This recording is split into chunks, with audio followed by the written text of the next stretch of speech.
ಹಾವೇರಿ ಗದಗ ಲೋಕಸಭಾ ಕ್ಷೇತ್ರದ ಭಾರತೀಯ ಜನತಾ ಪಕ್ಷದ ಅಭ್ಯರ್ಥಿ ಶಿವಕುಮಾರ್ ಉದಾಸಿ ಗದಗ ಜಿಲ್ಲೆಯ ಮುಂಡರಗಿ ಪಟ್ಟಣಗಳಲ್ಲಿ ತುರುಸಿನ ಪ್ರಚಾರವನ್ನು ಮಾಡುತ್ತಿದ್ದಾರೆ.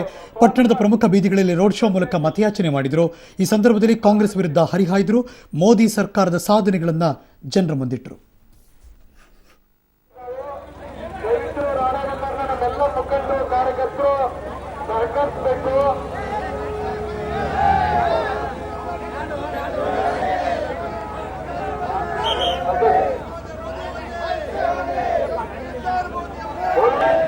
ದಯವಿಟ್ಟು ನಮ್ಮೆಲ್ಲ ಹಿರಿಯರಲ್ಲಿ ಮತದಾರ ಬಂಧುಗಳಲ್ಲಿ ತಾಯಂದ್ರಲ್ಲಿ ವಿನಂತಿಯನ್ನು ಮಾಡ್ತಾ ಇದ್ದೇವೆ.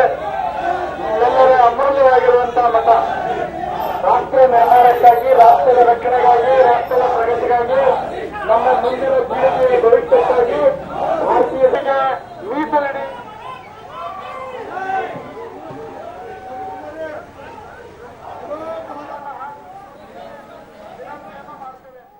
ಭಾರತೀಯ ಜನತಾ ಪಾರ್ಟಿಗೆ ಬೆಂಬಲ ಕೊಡುವಂಥದ್ದು ಎಲ್ಲ ಕಡೆ ಕಾಣ್ತಾ ಇದೆ. 5 ವರ್ಷಗಳಲ್ಲಿ ಮಾಡಿದಂಥ ಸಾಧನೆಯನ್ನು ಎಲ್ಲ ಸಹಿತ ಇವತ್ತು ಒಪ್ಕೊಂಡಿದ್ದಾರೆ.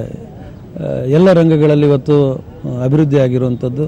ಸಬ್ಕೆ ಸಾಥ್ ಸಬ್ಕಾ ವಿಕಾಸ್ ಅನ್ನುವಂಥ ಒಂದು ಘೋಷಣೆ ಮಾತ್ರ ಉಳಿದಿಲ್ಲ. ಎಲ್ಲ ಯೋಜನೆಗಳನ್ನು, ಕೇಂದ್ರ ಪುರಸ್ಕೃತ ಯೋಜನೆಗಳನ್ನು ಯಶಸ್ವಿಯಾಗಿ ಬರೀ ಹಾವೇರಿ ಅಲ್ಲ, ದೇಶಾದ್ಯಂತ ಇವತ್ತು ಸಮರ್ಪಕವಾಗಿ ಅನುಷ್ಠಾನ ಆಗಿರುವಂಥದ್ದು ಮೋದಿ ಸರ್ಕಾರದ ಹೆಗ್ಗಳಿಕೆ ಅನ್ನುವಂಥ ಮಾತು ಒಂದು ಕಡೆಗೆ. ಮತ್ತು ಜನ ಇವತ್ತು ತುಲನಾತ್ಮಕವಾಗಿ ವಿಶ್ಲೇಷಣೆ ಮಾಡ್ತಾಯಿದ್ದಾರೆ. ಸರ್ಕಾರ ಅಧಿಕಾರ ಕೊಟ್ಟಂಥ ಸಂದರ್ಭದಲ್ಲಿ, ಜನಾದೇಶ ಸಿಕ್ಕಂಥ ಸಂದರ್ಭದಲ್ಲಿ ಯಾರು ಕೆಲಸ ಮಾಡ್ತಾಯಿದ್ದಾರೆ, ಯಾರ ನೇತೃತ್ವದಲ್ಲಿ ಕೆಲಸ